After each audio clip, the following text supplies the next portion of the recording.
गर्मियों की छुट्टियों में मुझे भी नानी के घर जाना है। पर तू कैसे जा सकती है बेटा, तेरी बुआ आएगी ना, और बुआ तो सिर्फ तुझसे मिलने आती है, और अगर तू ही उन्हें यहाँ नहीं मिलेगी तो उन्हें कितना बुरा लगेगा। इसका मतलब हम इस बार भी नानी के घर नहीं जा पाएंगे। अरे अब बुआ का साथ ज्यादा जरूरी है या नानी का? और वैसे भी क्या करना है नानी के घर जाके, अपनी बुआ के साथ टाइम स्पेंड करो। आप तो हमेशा ऐसा ही कहते हैं पापा, पर इस बार मेरी काकू अपनी नानी के घर जरूर जाएगी। क्या मतलब मम्मी? इस बार हम कुछ दिन के लिए नानी के घर जरूर चलेंगे। पर विद्या आ गई तो? हाँ, मैं आपको यही बताने आई थी। विद्या दीदी से मेरी फोन पे बात हो गई है, वो अभी 10 दिन बाद आएंगी। उनके आने तक तो मैं मेरे मायके जा ही सकती हूँ। अरे ये तो बहुत अच्छा है मम्मी, इस बार हम भी नानी के यहाँ जाएंगे। हाँ, इस बार तो भी नानी के यहाँ जाएगी। चलो ठीक है, अगर ऐसी बात है तो तुम चली जाना, फिर 10 दिन से पहले ही लौट आना। जी ठीक है, मैं 10 दिन से पहले ही आ जाऊंगी। चलो फिर ठीक है। चल काकू, जल्दी जल्दी से पैकिंग कर लेते हैं, कल सुबह ही हमें नानी के घर निकलना है। जी जी चलिए मम्मी, मुझसे तो रात भर इंतजार भी नहीं होगा। पर तूने ऐसे कैसे बहू को उसके मायके जाने की इजाजत दे दी? क्या तुझे पता नहीं है कि विद्या भी आने वाली है? और अगर बहू ही चली गई तो घर का काम कौन संभालेगा? और वो भी छोड़ो, विद्या को कैसा लगेगा? वो तो यही सोचेगी ना कि भाभी शायद विद्या के काम के डर से अपने मायके भाग गई। और वैसे भी विद्या अपने ससुराल में काम कर करके पूरा साल थक जाती है। 2 महीने तो मिलते हैं उसे छुट्टियां आराम से बिताने के। ओहो मम्मी, शांत हो जाइए, आप मेरी बात तो सुनिए। आप तो बात बात पे भड़क जाती हैं। प्रगति की बात विद्या से हो गई है, विद्या 10 दिन बाद आएगी यहाँ। मैं देख रही हूँ आजकल अपनी पत्नी की कुछ ज्यादा ही तरफदारी करने लगा है तू। कम से कम ऐसा तो मत बोलिए मम्मी। तो फिर तू ही बता दे कैसा बोलूं? तू तो अब सिर्फ अपने पत्नी की कहे में चलता है।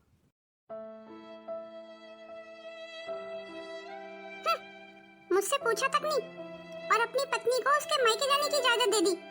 देख लो, ये हैं आजकल के बेटे। और प्रगति को तो देखो, जब देखो अपने मायके जाने की पड़ी रहती है, जैसे घर का काम तो उसका बाप कर जाएगा। पता नहीं किसके भरोसे इस घर के काम को छोड़ के जाएगी।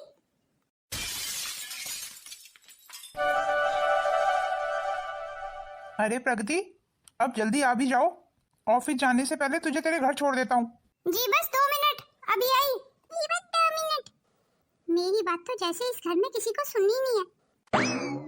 माफ करना, थोड़ा सा लेट हो गई। जब तुम्हें जाना ही था तो थोड़ा जल्दी भी तो काम खत्म कर सकती हो, पर नहीं, तुम्हें तो हमेशा देर से निकलने की आदत है।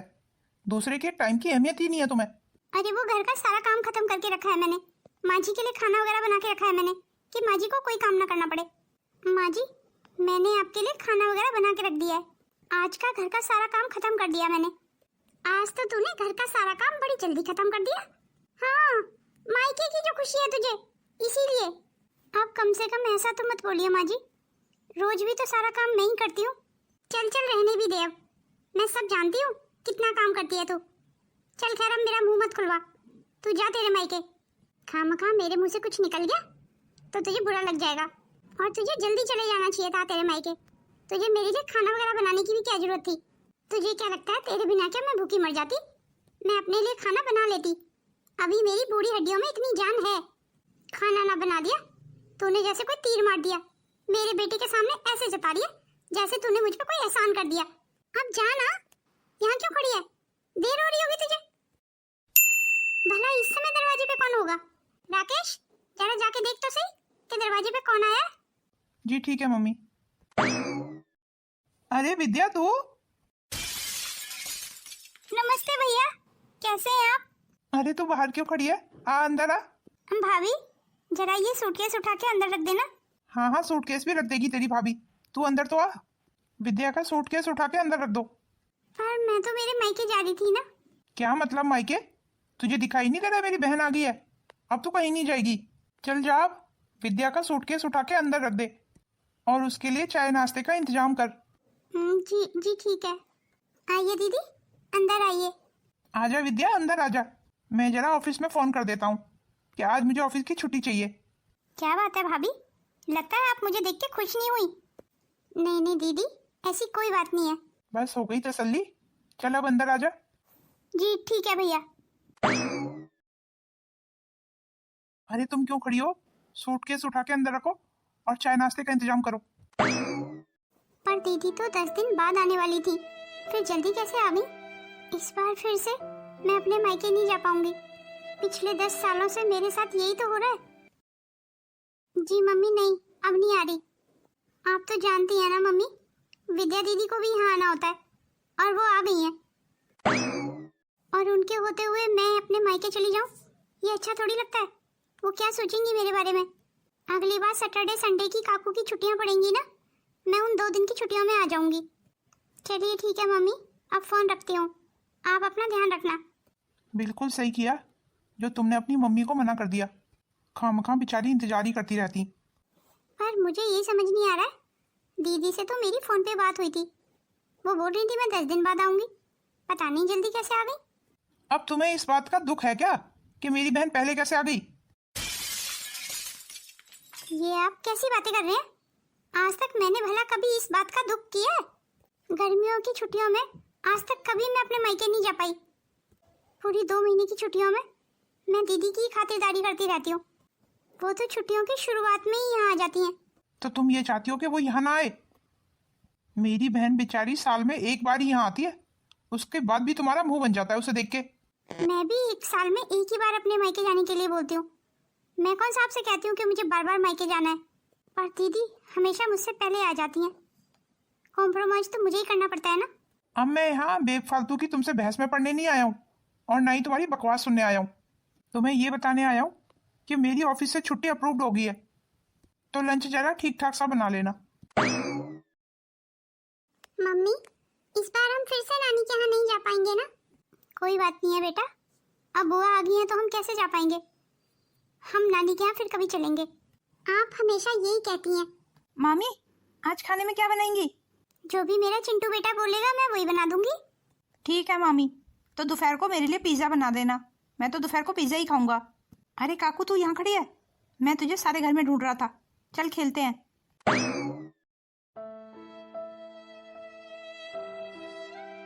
और बता विद्या, तेरे ससुराल में तो सब ठीक है ना?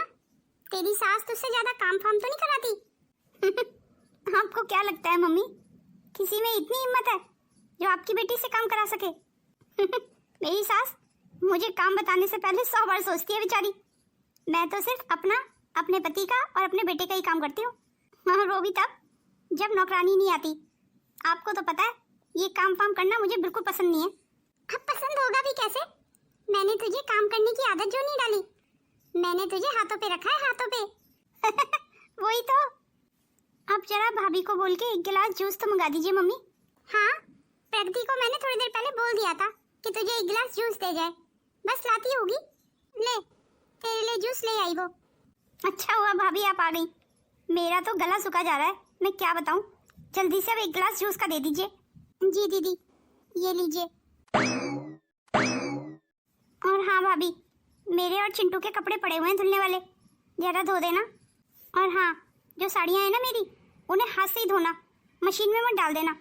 अच्छा हुआ विद्या जो तूने इससे पहले ही बता दिया, नहीं तो तेरी सारी साड़ियाँ लेती और मशीन में डाल देती, क्योंकि इसे मशीन में ही कपड़े धोने की आदत है।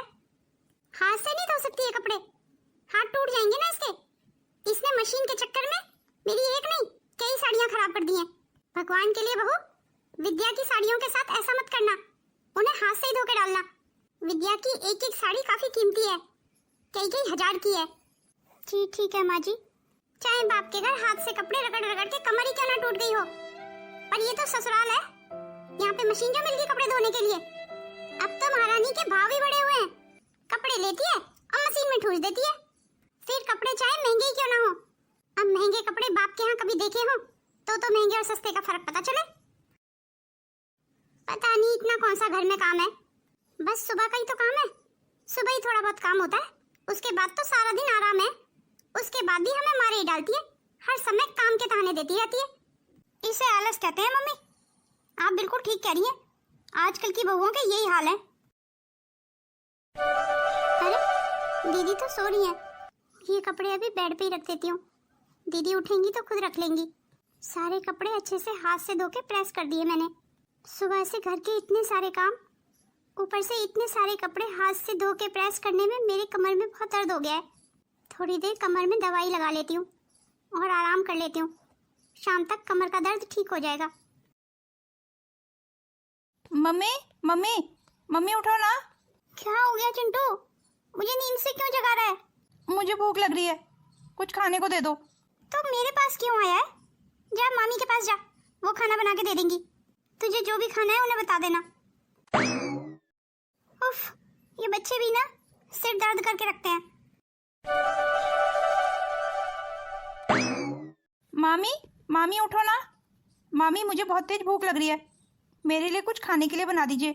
उठिए ना मामी, मेरे लिए कुछ खाने के लिए बना दीजिए।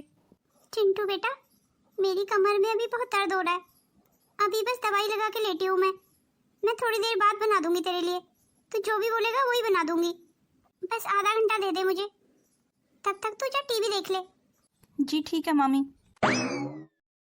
हाय, मेरी कमर का दर्द, बहुत दर्द हो रहा है।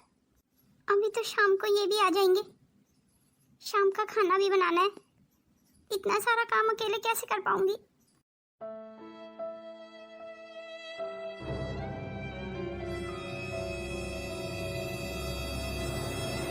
चिंटू, तू ऐसे यहाँ अकेले क्यों बैठा हुआ है? और तूने कुछ खाया या नहीं? नहीं, अभी तक कुछ नहीं खाया। क्या मतलब कुछ नहीं खाया? मामी ने तुझे कुछ बना के नहीं दिया? मामी अभी थोड़ी देर बाद बोल रही थी कि थोड़ी देर बाद बना के कुछ दे दूंगी। उनकी कमर में बहुत दर्द था, वो आराम कर रही थी। तो सीधे सीधे बोल ना, मामी ने तुझे कुछ भी बना के नहीं दिया, तुझे सीधे सीधे मना कर दिया। कमर दर्द तो सिर्फ बहाना था, बहाना। नहीं नहीं मम्मी, ऐसी बात नहीं है, मामी के सचमुच बहुत कमर में दर्द था। अरे तुझे कुछ नहीं पता, मैं जानती हूँ ना तेरी मामी को अच्छे से, वो ऐसी है। तू मुझे बता ना, तुझे क्या खाना है, मैं तुझे अभी बना के दे देती हूँ। भाड़ में जाने दे मामी फामी को, अब मेरा बेटा कोई उनकी वजह से भूखा थोड़ी रहेगा।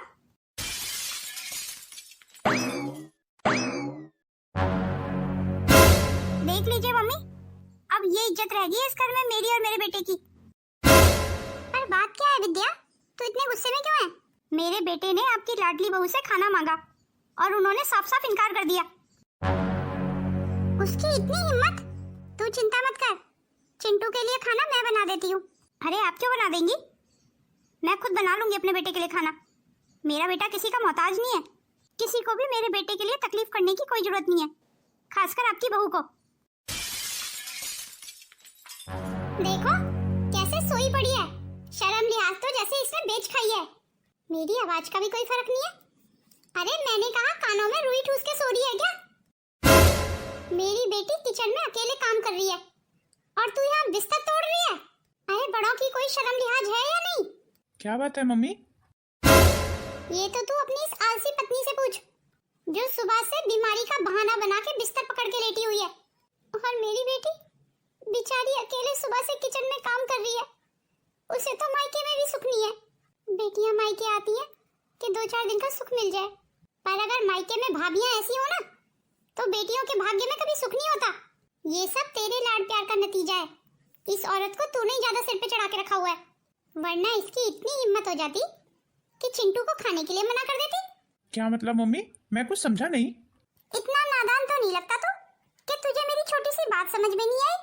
अरे साफ सीधी सी बात है, चिंटू ने तेरी पत्नी से खाना मांगा। अब बच्चा है, टाइम बे टाइम उसे भूख लग जाती है। तेरी पत्नी ने उसे खाना देने से साफ साफ मना कर दिया। अब तेरी बहन खुद चिंटू के लिए खाना बना रही है। मैंने चिंटू को खाना देने से मना नहीं किया था माँ जी। तू तो अपना मुंह बिल्कुल बंद रख ले मेरे सामने। जब मैं अपने बेटे से बात कर रही हूँ तो तुझे बीच में बोलने के लिए किसने बोला? अब तू ही बता राकेश, घर में थोड़े से ही तो काम होते हैं, वो भी तेरी पत्नी ही कर सकती है, तो ऐसी औरत का क्या फायदा? और वैसे भी कौन सा तेरी बहन रोज रोज मायके आती है? अगर तू यही चाहता है तो मैं विद्या को मना कर देती हूँ कि वो मायके कभी ना आए। ये सब क्या है प्रगति? नहीं नहीं, ऐसा कुछ भी नहीं है, मेरी कमर में बहुत दर्द हो गया था, बस मैं अभी अभी दवाई लगा के लेटी थी। कुछ कुछ मुझे समझ आ रहा है कि ये सारे ड्रामे ये क्यों कर रही है। शायद ये अपने मायके जाने के लिए ये सब कुछ कर रही है। ऐसी कोई बात नहीं है, आप मेरी बात का विश्वास क्यों नहीं कर रहे? मेरी कमर में वाकई में बहुत दर्द हो रहा था। बंद कर अपनी बकवास, तुझे तेरे मायके ही जाना है ना, तो चल आज ही तुझे तेरे मायके छोड़ के आता हूँ। मेरा हाथ छोड़िए, कहाँ लेके जा रहे हैं मुझे? मुझे कहीं नहीं जाना। तुझे तेरे मायके छोड़ने। ये तो इसे सचमुच इसके मायके छोड़ने ले जा रहा है।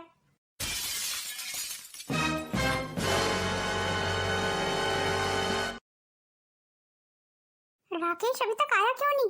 कहीं सचमुच प्रगति को उसके मायके ना छोड़ा है। नहीं नहीं, प्रगति नहीं रुकेगी इतने दिन के लिए अपने मायके। आज तक रुकी है जो अब रुकेगी।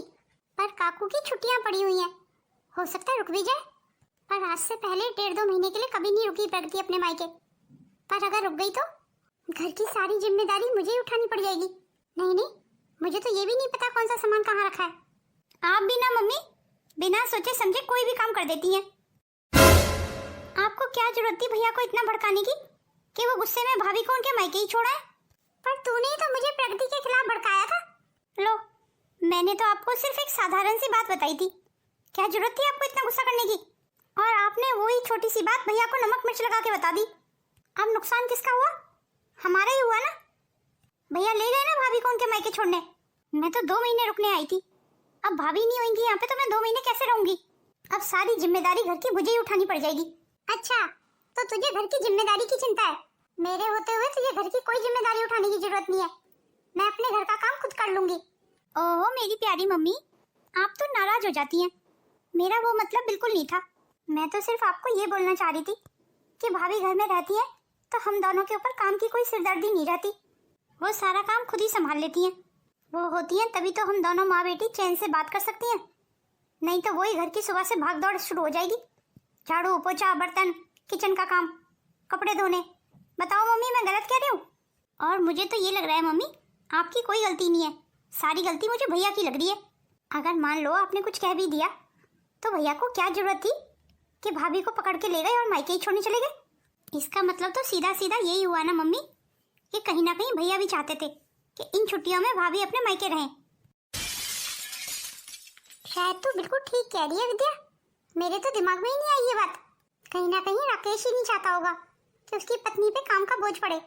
तभी तो मेरे जरा से कहने पे अपनी पत्नी को पकड़ के उसके मायके ले गया। राकेश को बहाना जो मिल गया उसकी पत्नी को उसके मायके छोड़ने का। उसने सोचा होगा कि माँ का कहा भी रह जाएगा और उसकी पत्नी की मायके जाने की तमन्ना भी पूरी हो जाएगी। सचमुच मम्मी ये राकेश भैया तो बहुत चालाक निकले। मुझे अपने भैया से ये उम्मीद बिल्कुल नहीं थी।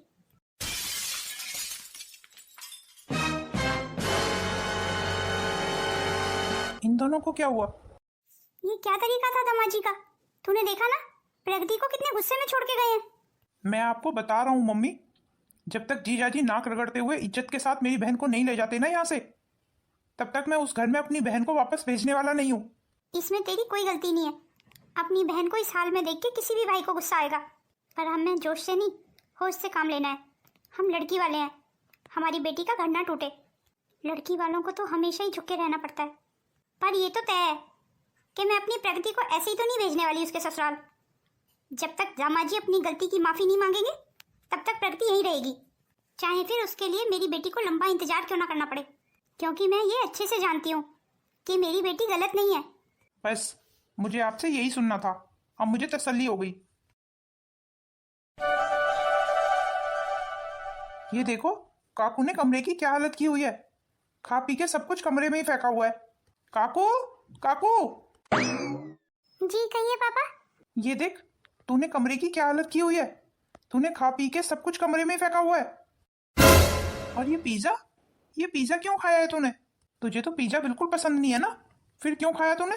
तो क्या करती पापा, मुझे बहुत तेज भूख लग रही थी और अम्मा ने कुछ खाना ही नहीं बनाया था। अगर अम्मा ने कुछ नहीं बनाया था तो तू बुआ को बोल देती, बुआ तुझे कुछ बना के दे देती। बुआ को कितनी बार बोला मैंने कि मेरे लिए कुछ खाने को बना दो, पर बुआ पता नहीं फोन पे ही बिजी रही। उसके बाद उन्होंने ये पिज्जा मंगा दिया मेरे लिए, तो मैंने वही खा लिया। अच्छा चल ठीक है, तू जा। अब क्या करूं, कमरे की सफाई करूं या ऑफिस जाऊं? नहीं विद्या कमरा साफ कर देगी, मैं ऑफिस निकलता हूं।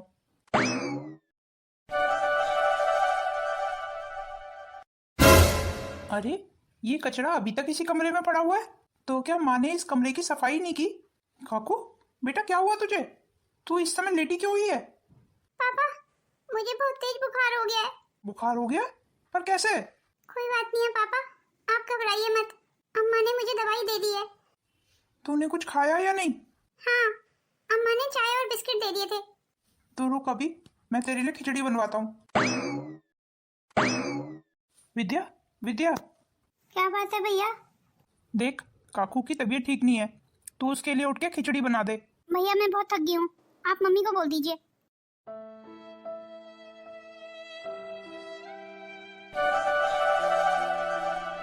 मम्मी, काकू की तबीयत ठीक नहीं है, आप उसके लिए खिचड़ी बना दीजिए। तो विद्या को बोल दे, विद्या खिचड़ी बना देगी। पर विद्या कह रही है कि मैं आपको बोल दूं। ये विद्या भी ना, सुबह से मैं सारा काम कर रही हूँ, उसके बाद भी ये खिचड़ी भी बना के नहीं दे सकती है बच्ची को। तू एक काम कर, बाहर से ऑर्डर कर दे। अब मेरे बस की कुछ बनाना नहीं है, मैं भी इंसान हूँ, मैं भी थक जाती हूँ।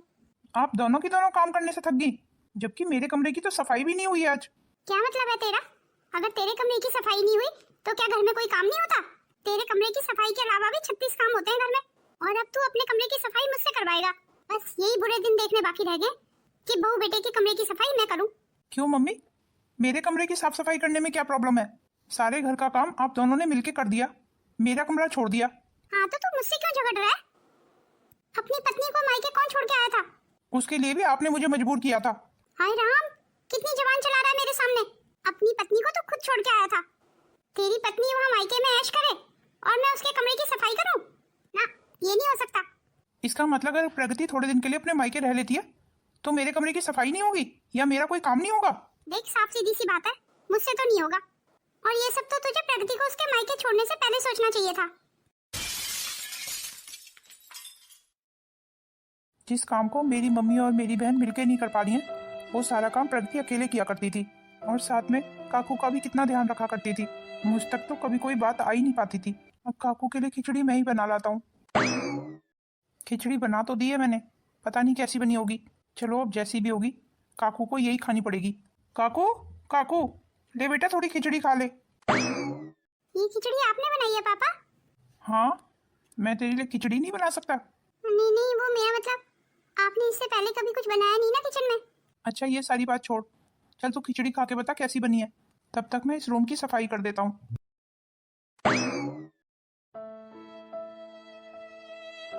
आप मम्मी को वापस ले आइए पापा।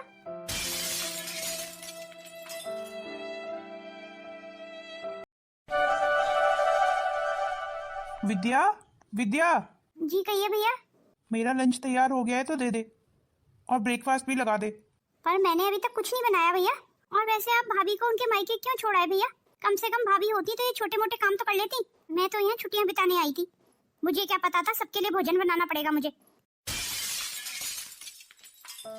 जब से प्रगति इस घर से गई है, किसी को भी मेरे खाने पीने की फिक्र नहीं है। प्रगति मेरा कितना ध्यान रखा करती थी, उसने मुझे कभी भी घर से भूखा नहीं जाने दिया। मुझे अपनी गलती का एहसास हो गया है प्रगति, अब अपने घर चलो। तुम हमेशा से ठीक थी और मैं हमेशा से गलत। तुम पे अपना हक जताते जताते मैं ये कैसे भूल गया कि तुम भी किसी घर की बेटी हो। तुम्हारी भी तो तुम्हारे मायके जाने की इच्छा होती होगी, पर जो गलतियां आज तक हुई वो आगे नहीं होंगी। चलो अब जल्दी तैयार हो जाओ और अपने घर चलो। मम्मी, इस बार हम गर्मियों की छुट्टियों में नानी के यहाँ जाएंगे। क्यों? तेरी बुआ नहीं आएगी? नानी के यहाँ जाने की क्या जरूरत है? और अगर जाना भी है तो 2-4 दिन के लिए चले जाना, अपनी बुआ के आने से पहले लौट आना। इस बार मेरी काकू अपनी नानी के यहाँ जरूर जाएगी। ये तो क्या कह रहा है? प्रगति इस बार गर्मियों की छुट्टियों में अपने मायके जरूर जाएगी। पर अगर ये अपने मायके चली गई तो विद्या को कितना बुरा लगेगा। वो क्या सोचेगी कि शायद भाभी उसके काम के डर से अपने मायके भाग गई। जिसको जो सोचना है वो सोचता रहे, मुझे फर्क नहीं पड़ता। देख ले, सोच ले, तेरे भी तो इतने सारे काम हो जाते हैं, वो कौन करेगा? वो भी मैनेज हो ही जाएगा। जैसे विद्या के लिए साल में एक बार छुट्टियां आती हैं, ऐसे ही प्रगति के लिए भी तो साल में एक बार छुट्टियां आती हैं। माँ, प्रगति अगर इस घर की बहू है तो वो उस घर की बेटी भी है। जैसे आपको विद्या का इंतजार रहता है, प्रगति की माँ को भी उसका इंतजार रहता है। और वैसे भी आप क्यों परेशान होती हैं? विद्या तो आपकी बेटी है ना, तो आपका ध्यान तो विद्या रख ही लेगी। थैंक यू सो मच पापा। You are most welcome.